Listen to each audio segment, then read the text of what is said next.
ada permasalahan rumah yang sering kemasukan tuyul gitu. Nyampe itu tuyul saya ambil gitu. Si tuyul itu ada di botol kecil segini-gini. Nah, di sana itu ditanya dulu, dimediasi dulu gitu. Pas masuk botol itu udah bisa wujud gitu. Pas dimediasi ditanya gitu.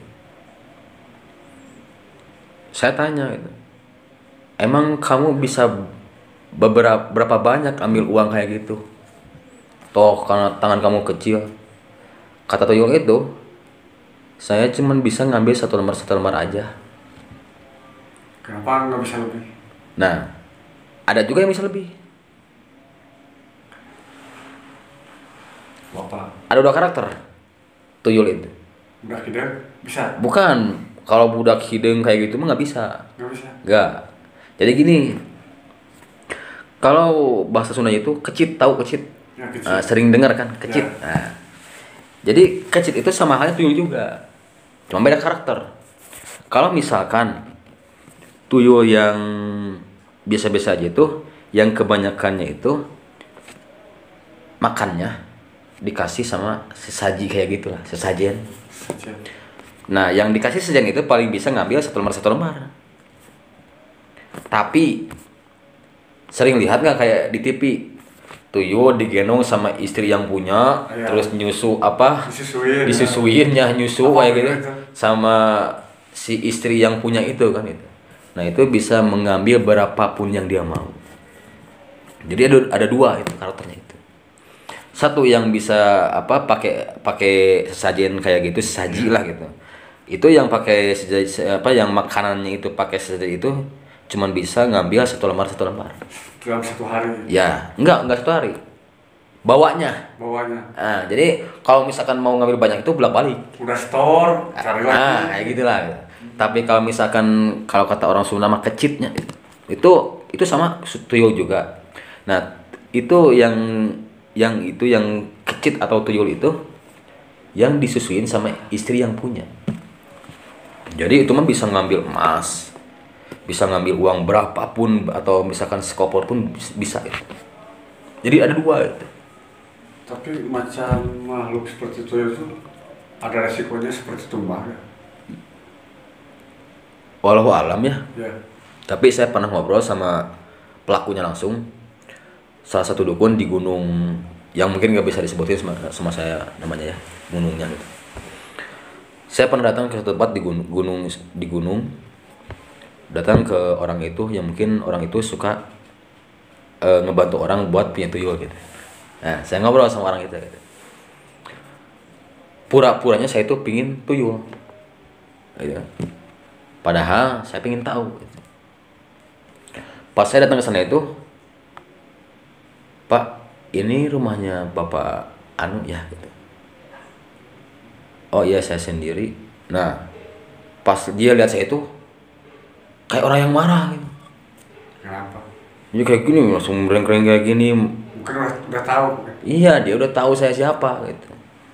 Ini orang niatnya bukan buat seperti orang lain gitu. Nah, saya pas begitu ngobrol-ngobrol, langsung diajaklah ke rumahnya gitu kan, ke dalam. Ngobrol, saya tanya sama si bapak itu. Emang benar Pak, suka banyak orang yang minta tuyul ke sini ke Bapak? Ya, katanya. Orang mana aja Pak? Banyak. Orang Jawa, orang mana juga banyak. Jadi dia tuh kuncinya. Ya, kuncinya gitu. Dia nanya sama saya. Terus, kamu tujuannya mau apa ke sini? Cuman mau tahu Pak. Apa kamu niat tentang saya kayak gitu? Intinya langsung marah. Kebanyakan tujuannya kayak gitu ya, orang pasti nanggapnya nantang gimana. Padahal saya bukan nantang. Jadi cuman pingin tahu fakta tuyul itu ada atau tidak gitu. Pengen pastiin. Gitu. Karena kan kebanyakan gini, orang hilang uang, nggak hilang, nggak jatuh uangnya, nggak gimana, suka hilang tiba-tiba gitu kan. Langsung orang berpikir itu pasti sama tuyul. Padahal belum tahu kan gitu. Nah, saya tuh kebanyakan kasus yang ke rumah kesini, pasien-pasien saya kesini ngeluh ke masalah itu. Saya jadi kepikiran gitu. Iya, saya lihat tuyul itu ada. Apa sebanyak itu tuyul bisa ngambil uang? Karena yang dulu-dulu itu uangnya itu hampir 10 juta dalam satu malam hilang gitu. Satu hari. Gitu. Nah, saya tanggapin itu gitu. Saya coba cari tahu, saya prediksi di mana sih ini tuyul, si kuncian tuyul itu. Saya pingin nanya gitu kan, mau bongkar ke sana gimana gitu. Saya datangin ke satu gunung itu, gitu. Ngobrol ya ketemu si bapak itulah gitu. Nah, yang kedua kalinya itu sosok orang yang teledor datang ke sini. Katanya sering hilang uang. Katanya uangnya disimpan di lemari, nggak dibuka, nggak gimana, terkunci. Tapi suka hilang satu lembar kayak gitu. Saya lihat prediksi sama saya, nggak ada tuyul, nggak ada apa. Dicoba orangnya. Iya, orang teledor gitu. Nuduh sama tuyul. Coba kalau misalkan tuyul itu ada, terus tahu itu dipitnah sama orang itu gimana? Marah kan? Iya. Nah, jadi intinya kayak gini, jangan gampang mitnah sesuatu hal, apalagi hal goib. Kalau belum ada bukti gitu. Emangnya kalau misalkan uang hilang itu selalu harus sama tuyul? Enggak lah. Kebanyakan itu orang Sunda pohoan teh gitu kan intinya mah gitu. Emang sih paling sulit untuk dibuktikan itu masalah harga ini. Jadi kebanyakan itu kalau masalah hal gaib itu bisa jadi fitnah intinya gitu ya.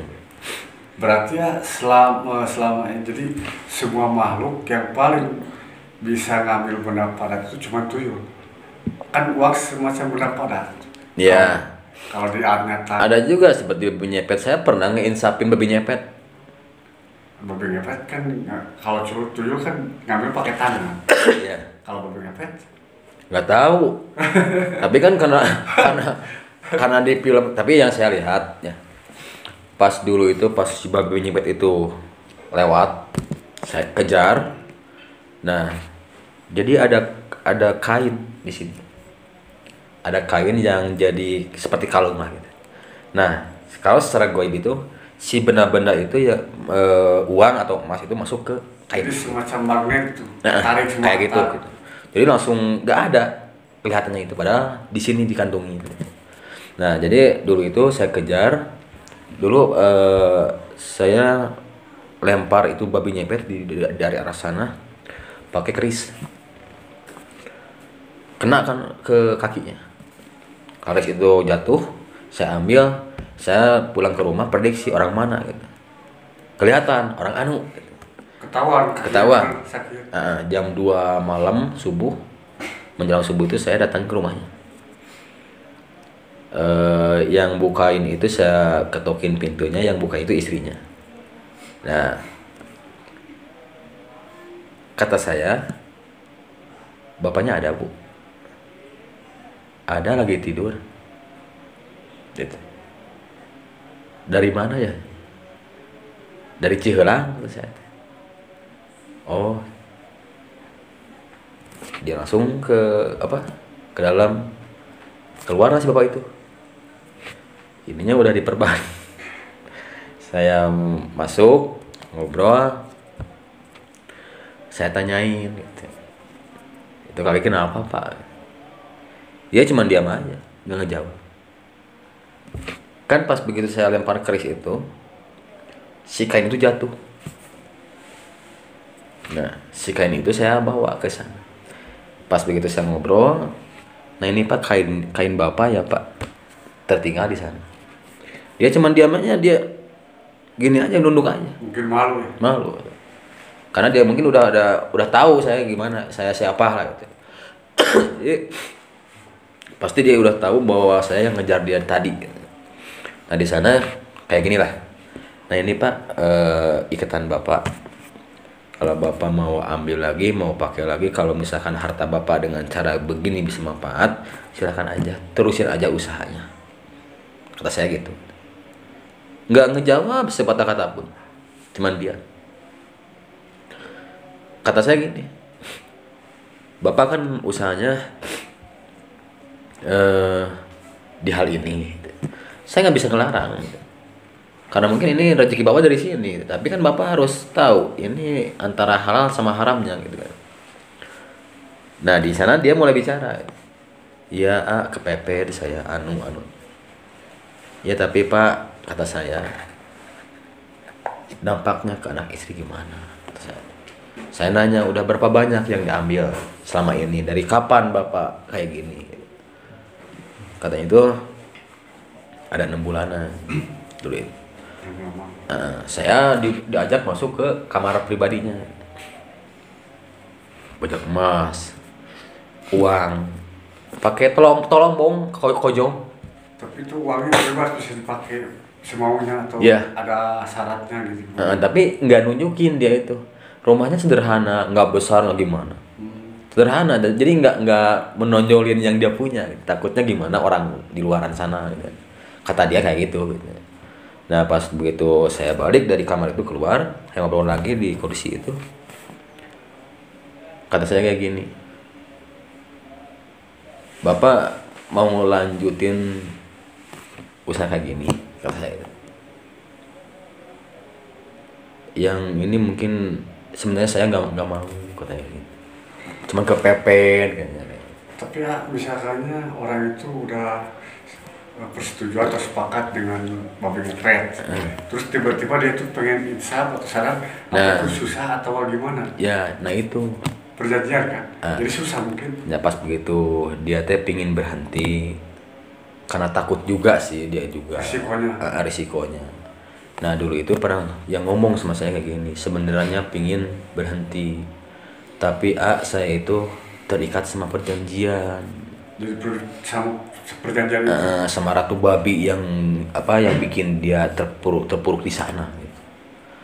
Nah di sana itu kata saya gini, Bapak ngambil ini dari mana? Cara dulunya di mana? Gitu. Di Gunung Anu katanya. Dia nangis pas sama saya. Jadi waktunya Bapak maunya gimana? Ya kalau maunya saya teh berhenti kayak gini lah. Takut sama anak istri gimana ntar efeknya. Bapak numbalin enggak? Saya cuma numbalin satu. Keluarga. Siapa? Anak. Bukan, mertuanya. Aduh. Nah di sana itu dia itu kepikiran terus selama itu juga dia kepikiran terus itu. Jadi ngerasa bersalah. Nah dia itu takutnya itu imbasnya itu ntar ke anaknya, ke istrinya. Tapi perjanjian seperti itu bisa diobati nggak? Atau bisa kena dilepas perjanjiannya gitu? Nah itu atau susah?